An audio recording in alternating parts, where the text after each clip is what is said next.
waktuuji sappo e tati joni ton to fonde gande ko ɗin waktuuji sappo e tati joni ton to awgali e to fonde eliman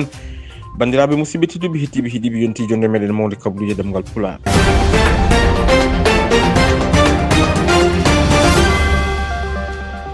ene jeeya e gartidi kabaruji meɗen Sénégal mawnini e ñalawma hanki o ñalawma teddiniraɗo koni kagu ɗum noon waɗi koye yesso gardugol hoorejo leydi ndi Bassirou Diomaye Diakhar Faye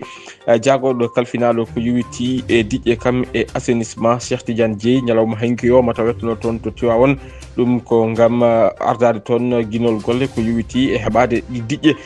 tuɗoje toon to wuuro teddugol ngo Tivaouane Lande APR ñalawma hanki o ɓe jabtima on mo ganduɗa kam woni hoorejo Lande Pastef Ousmane Sonko caggal on ɗon meeting mo ganduɗa kay waɗino ɗum toon to stade Léopold Sédar Senghor kamɓe ɓe mbaɗi ko kuccam hakkude mabɓe jandiyankoɓe e ñalawma hanki o kabaruji caggal leydi kamɓe kabaruji coftal ɓalli ko ɗum woni ko uddata jonde meɗen kabaruji bandiraɓe musidɓe tedduɓe hettiɓe heeɗiɓe ɗum ɗo e ko wona ɗum kala nane nder kabaruji ɗi so tawi on cabbima joni joni piren pacciren.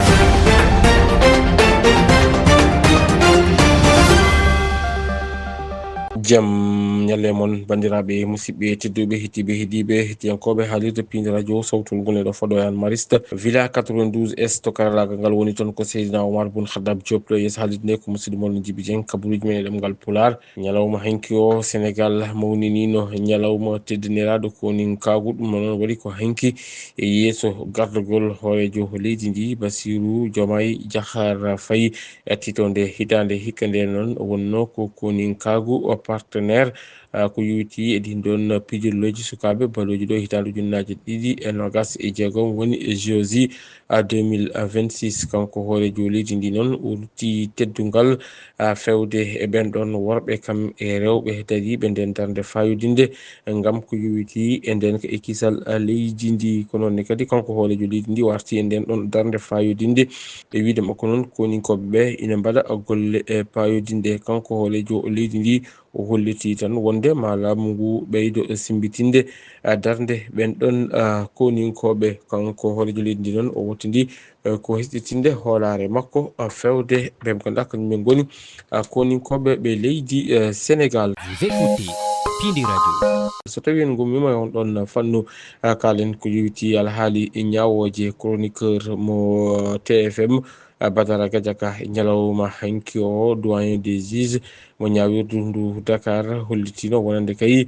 kanko Badara Gadiaga yo ɗaccite o wona e jimadi ñawoje ko noon kadi haɓɓanne ɗum ko wiyete ko bracelet électronique ene wayno tan noon elli omo ganduɗa kam woni procureur kañum yadani e nden ɗon yiyande ko ɗum jeeyi sababu kanko Badara Gadiaga ha joni taw suwa taw yiyede bowal kono de yimɓe hewɓe cuuti hen konngudi soko yoga hen kolliti procureur kañum fotani e salade e nden ɗon yiyande nde ganduɗa kay omo ganduɗa kañum goni e ñawɓe e ƴetti ɗum koko o yowiti e alhaali gaccitgol on ɗon gorkajo mo ganduɗa kay ko chroniqueur mo groupe Futurs Médias mo ganduɗa nana e suudu dumbirdu guila e lebbi e bandum. Vous écoutez Pinde Radio, nous émettons depuis Anne-Mariste, Villa 92 S. kono no mbiruɗen e gardidi kabaruji ɗi e ñalawma hanki o Lande APR waɗi kuccam hakkude men e jandiyankoɓe ɗum ko ngam jabtade hoorejo Lande Pastef Ousmane Sonko Amadou Mame Diop gonnoɗo to hoorejo suudu sarɗeji leydi Sénégal arti e ɗin ɗon konguɗi cimtol Elhaj Abbas. Et on conférence mbo ɓesgu président Macky Sall yuɓɓinanno toon to siège APR Mermoz ancien président assemblée nationale maire mbo Richard Toll Amadou Mame Diop yalti e deƴƴere mum caggal nde ɓe teski Ousmane Sonko ɓayini biyeɗe laaɓani fewde e APR kamɓe hooreji mum ngam tunwindi nguru APR o holliti kanko Amadou Mame Diop Ousmane Sonko ko gorko mbo haalata gonga kala ko haali o haalata ko jiidani e gongo amin mbawno wasde jabade kono ko alay sago min laɓɓitina ala ko wiyani président Macky Sall te ñande kala ina ɓeydo kadi ñande kala o yana e justice meɗen sababundi gonani e faveur makko ombo jogdi caɗele tigirigui e justice leydi Sénégal sababundi suusdemba ko wona gongo ko fati e dette caché woni ñamande suuɗande nde o haalata e kala ñande diwti amin yo haalde administration sénégalaise o woppa APR so tawi ko gongo ko administration sénégalaise foti jabademo kono APR mbo yooɓi yo e ɗemgal makko tan o foti ko woppude ɗum ha laaɓa ceerno. saɗa tuuma neɗɗo aɗa foti addude preuve. amin padi preuve aji ko nden ɓuuri welde jaabaji.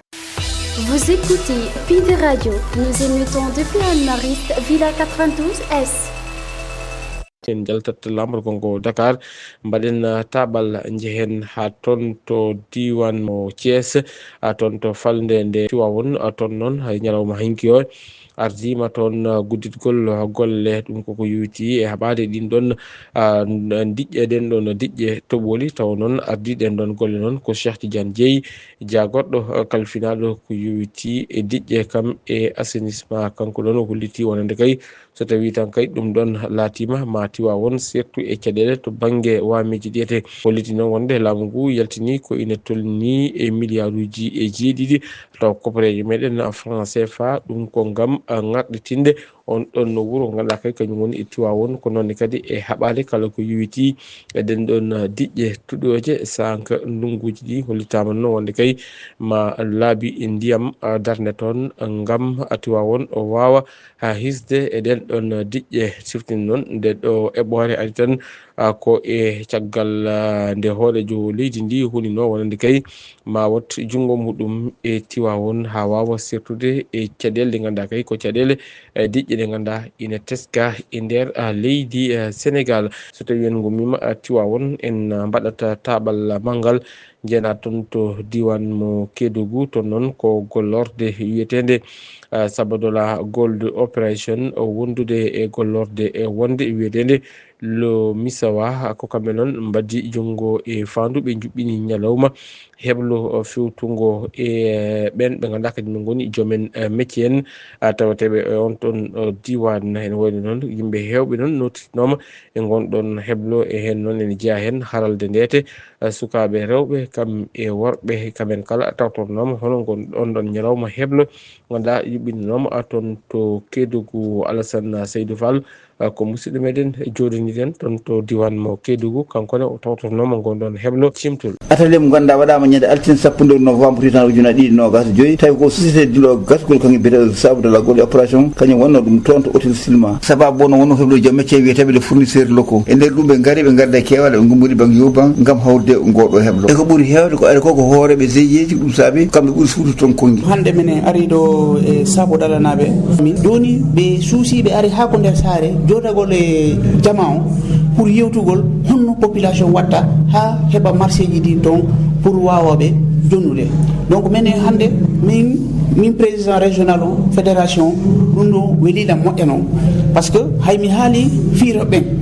min ɓuuri haalde par ce que min yoɓe wallu neniraɓe men ɓe yo wallu jajiraɓe men ɓe wawaɓe jonnude pi koɓe watta kon nde tawno heblo ngo waɗi tan ko ñalal gotal ko ɗum waɗi moni mabɓe kadi suusi kadi haale caɗele wonde ɗe Maguette Gaye kañum addi sukaɓe tayareɓe gonɓe ɗo e nder so mo Kédougou wal wadde loko ɗum ala waɗe par ce que minen ɗo ɗen hande mi waɗi formation ji ha ɓe ronki miɗen wawi ñoɗe toon fami mais ɓe ƴette toon yiɓe nawa nokkugoɓe acca ɗo ɗo sukaɓe Kédougou te sukaɓe Kédougou hande tonni kala ko jonɗa e nder région pour ɓe ñowa matériel no woodi mais ɓe tefata ɓe jonna ko waɗi ɗo rek haalde vraiment kamɓe ɓe yiiɗi wallude Kédougou yiiɗi wallude Kédougou wallani Kédougou hay heddara min kay ko laawi sefni haade waɗi ummiɓe hata ɓuuri woɗɗude e nder somo Kédougou gam arde hawrude e goɗɗo heblo. Mamadou Lamarana Touré woni directeur centre de métier de salamata artisanat e portage heblo ngo ɓe haalde men ɗo noon fi affaire plateforme goto ɗum ko plateforme ɓe udditi donc entreprise ɗi wawa natde e on plateforme comme ça kala marché moɓe lancé entreprise ɗi wawa yiide on marché ɓe wawade compétir ɓe gagna marché ji ɗi ɓe wawade bénéficier ko wiyata ko société ji ko araw nawigol ɗum ko forcé ɓe on tigui on yaha golla ka société ji donc vraiment journée no waɗi important formation waɗi fayida moƴƴa. Kédougou Alassane Seydou Fall gam pindira so tawi en gummima toon to diwan mo Kédougou en mbaɗata tabal garten ga banggue rewo leydi ndi toon to falde Podor binditagol ɓen mawliɓe ɗo ete nder leydi Sénégal ɗum ɗon noon fuɗɗima guila ñande 12 e lewru maydu ndu fuɗɗori noon ko toon to falde Kanel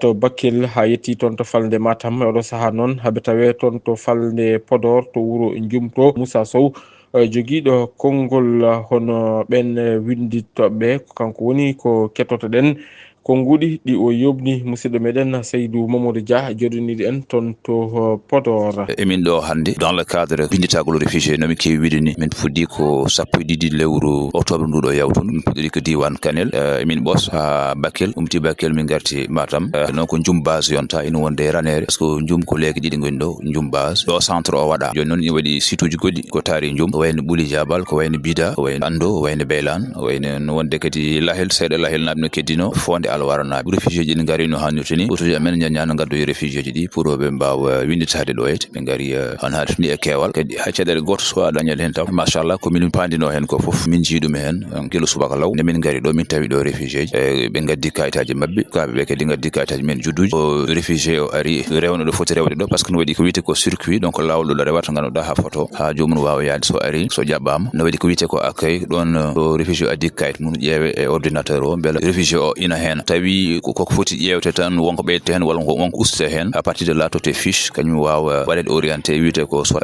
enregistrement desk saisie desk vérification walla so tawi wonko ganduɗa ina waɗi caɗele so taw jomum wayri winditade walla jomum wonko ɓeydata hen walla wonko yiiɗi hen safrude waɗe orienté ko wiyete ko litige to noon ko ɓen ñawat beele wonko ɓeydete hen walla uste hen ko wawa ustede walla ko noon yarat donc so jomum noon waɗi ɗum ɗon foof so paari réfugié o wawa han kadi ya foti yaade kala hen dañƴo duuɓi 5 e ko fayi dow ma photo ɗo wiyete ɗo DAF direction administration du fichier on ça parce que ɓen ɗon mbaɗata ko wiyete ko carte d'identité réfugié donc kala dañƴo duuɓi 5 fayi dow donc ma totti ko wiyete ko carte d'identité réfugié noon ɗum yara ira nden ha joni yimɓe ne garte gari e kewal machallah par ce que hakke ko woni ɗo ko kam jimi ɗo ko famde ko fon wawi wonde 100 ha ujunere neɗɗo ɓerende kamɓe weɓata kamɓe ko yawtu kono mamin eto hen machallah par ce que équipement o nen ɗo ordinateur uji kewɗi no windoɓe nen ɗo organisation o nen ɗo mamin baddu hen ha no gasoy foof emin ɗo noon gueɗo nani sowa min puɗi law emin ɗo hani gasoy foof erango fati kayit réfugié ko laamu Sénégal ko kañum yamiri ko kañum non ko nuli yimɓeɓe donc erango ko ndenka e kisal réfugié parce que kayit kañum woni premier document de protection ano wiyete réfugié o donc ɗum waɗi en tant que réfugié ɓayre wondi kamɓe kiloɓe taccuɗo guil 1980 ha joni kamɓe ɓe suñi mabɓe koɓe réfugié nafoore kayit o ko jogade ɗum donc par ce que ɗum woni identité men janggo e jaam kala koɓe cohlata hen koyeɓe dañat ɗum sukaɓe so cohli e jangde bourse uji men ko hen dañete sa sohli ganduɗa donc yaade nder leydi ndi ko carte réfugié o sa sohli uddude compte bancaire ko carte réfugié o sa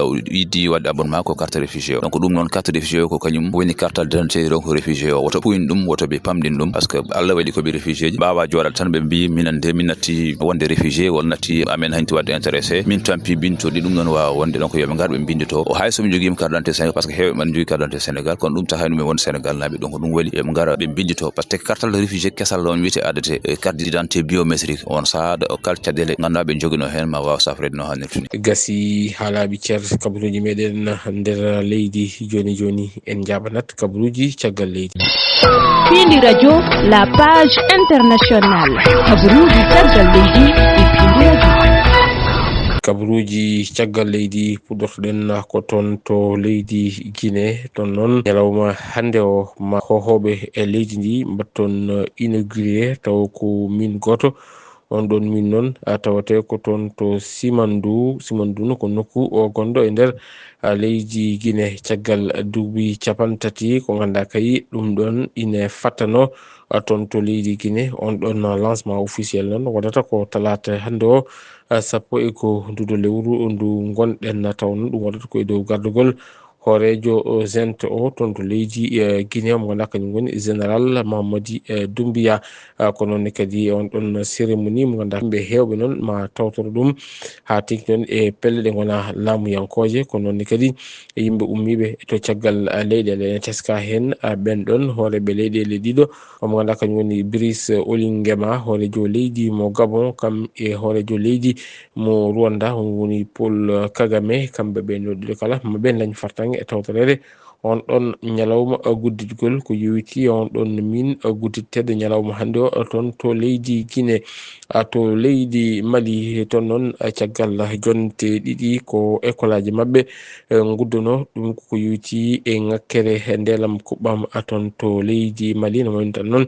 ɗin ɗon école aji gudditi e dame mumen ñalawma hanki o ɗum ko caggal ɗen ɗon jonte ɗiɗi ganda kay école aji ɗi guddanoma ɗum ɗon noon wonno ko ñande nogas e jeeɗiɗi lewru yawtundu sabino ɗum noon ko ngakkugol carburant toon to leydi Mali caggal ɗin ɗon blocus uji ɗi ganda kay ɗen pelle e ciɓɓitiɗi jeyadiyankoɓe nena mbala ɗum gila fuɗɗode lewru septembre ton to leydi Mali wonta noon oɗo saha joni Bamako kam e hoɗɓe e seraji mumen kala ɓamti jangde e nder ɗin ɗon école aji tawateɗi ton to leydi Mali to leydi Mauritanie laamu leydi Mauritanie sifodiri hakkunde muɗum e laamu leydi Japon ɗum koko yowiti e on ɗon programme aide alimentaire ko ina tolni noon e 110 million taw ko uguye ɗum ɗon laamu leydi Japon ina annoyi wallide ɗum laamu o leydi Mauritanie on ɗon ñalawma cifodiral ɗen ɗon golle noon o waɗi ko e yesso gardugol mo ganduɗa kam woni jagorɗo leydi Mauritanie ministre des affaires économiques du développement omo ganduɗa kam woni Abdallah Ould Souleymane Ould Cheikh Sidi kam e omo ganduɗa kañum woni son excellence monsieur l'ambassadeur mo leydi Japon tawateɗo ton to leydi Mauritanie mbo noon ari tan ko ngam wallide leydi Mauritanie ko yowiti e nden ɗon harende dari ɗum koko yowiti e on ɗon aide alimentaire gasi ha laaɓi ceer kabaruji caggal leydi joni en jabanat kabaruji coftal ɓalli. La page sport sur Pindi Radio. Kabaruji coftal ɓalli e Pindi Radio. Kabaruji coftal ɓalli pudortoɗen koko yowiti on ɗon rassemblement mo ganduɗa kay ko kam woni pottital cilagal pongal wadde hakkude leydi Sénégal e Brésil ko noonne kadi Sénégal e leydi Kenya e keblo kippuguindiji mo leydi Sénégal caggal nde o ɓayini ngol ɗon doggol nogas e jiiɗiɗo fettoɓe oɗo saaha joni en mbawi wiide kamɓe kala haɓene to puɗɗima rentude toon to ganduɗa kam woni toon to Londres to ete ngam heblanade ngal ɗon pottal e wayno noon ko ɓuri hewde e ɓen ɓe ganduɗa kadi Pape Thiaw noddi ɗumen ko yewteɗen ɗon pottide kamen kala tawtarama on ɗon séance d'entraînement gadiɗo woni tan ngal ɗon keblugal gadigal wonde kay kippo on gendijo mo leydi Sénégal e ɓen ɗon noon ko ene tolni e 13 petto kañumen kay goni ko keeɓi tawtorede hono on ɗon première séance d'entraînement ene tawe hen mo ganduɗa kañum woni Sadio Mané capitaine Kalidou Koulibaly Idrissa Gana Gueye Edouard Mendy Nicolas Jackson Pape Matar Sarr Elimane Ndiaye Abdoulaye Seck Ilahi Camara Rasoul Ndiaye e wondude e El Hadji Malick Diouf kam e Mori Diaw wondude e Pape Gueye ɓe kala e keeɓi toon yettade ko heddi ko noon ine fattano e jammago ngu hani e ñalawma hande o so tawi en gummima toon kalen e ko yowiti coupe du monde U17 mo ganduɗa kay en nena woni e wadde oɗo saaha kalen e jentude pottide bannode ñalawma hanki o Suisse ko kam huccodirno e Mexique ko Suisse noon fooli ɓe loggi 3-1 Corée du Sud noon ko kam fooli Côte d'Ivoire loggi 3-1 Salvador koko fiya loggi 7 e ndigga taw ko Allemagne waɗi ko way noon Colombie ko kam fooli Corée du Nord loggi 2-1 Honduras ko Indonésie fi ɗum loggi 2-1 Zambie hakkude muɗum e Brésil mbaɗi ko ɗekki 1-1 Égypte koko fiya taw fiɓe ko ɓe ganduɗa kañum woni Angleterre loggi 3 e ndigga Venezuela ko kam fooli on ɗon kippo mo ganduɗa kay kam woni kippo mo Haïti loggi 4 e loggi 2 pottite ɗe ma jokku e ñalawma hande o gila nane ngal pottal ngal nene woni e wadde hakkude leydi Uganda kam e leydi France ko noon ni kadi Chili nene woni e huccodirde ɓe ganduɗa kañumen goni e kippo mo leydi Canada so yi ha walla ɗo e yesso seeɗa ɗo e hojommaji seeɗa tan ma pottital watta hakkude ɓe ganduɗa kañum gon Ouzbékistan kam e Panama Irlande wonda hakkude muɗum e Paraguay République tchèque kañum huccodirta ko e ɓe ganduɗa kañum goni dewlaji dontuɗi Amérique mono wonna ko sanga 14h45 15h45 ma Arabie Saoudite huccodir e leydi Mali Nouvelle-Zélande wonata hakkude muɗum e Autriche bandiraɓe musidɓe tedduɓe hettiɓe heeɗiɓe hettiyankoɓe haalirde Pindi Radio ko ɗum woni komin kemno rubninade kabaruji nder e caggal leydi kam e kabaruji coftal ɓalli ñalawma hande o en jetti en jarni dendagal wonnoɓe hen juuɗumen ha mba kabaruji ɗi mbawi latade ko noon jettirɗen rédaction mo Pindi Radio en jetti Seydina Oumar Boun Khaddab Diop kono en to karlagal ngal en jetti Elhadj Abbas Sarr to juɓɓudi kabaruji aadi meɗen e kabaruji wonata ko janggo soko gana haaji ɗo e nden min mbi on jokke roftade kam e rewidade programme uji ɗi Pindi Radio Allah jarama on jarama.